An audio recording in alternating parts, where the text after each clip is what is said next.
শুনু হবেন। একটি ছোট গ্রামে বাস করত এক গরিব কৃষক। তার ছিল একটি অদ্ভুত হাঁস, যা ছিল অন্য সব হাঁসের থেকে আলাদা। একদিন সেই হাঁসটি একটি সোনার ডিম পাড়ল।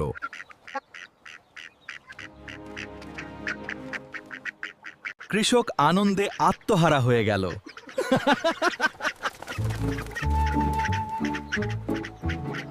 প্রতিদিন সে একটি করে সোনার ডিম পেতে লাগল, আর ধীরে ধীরে সে ধনী হয়ে উঠল।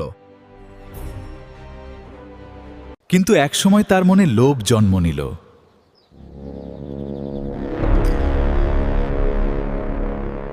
সে ভাবল, যদি হাঁসের পেটেই সব সোনা থাকে।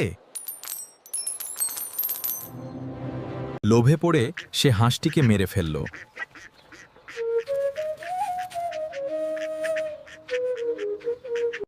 কিন্তু ভিতরে কিছুই পেল না।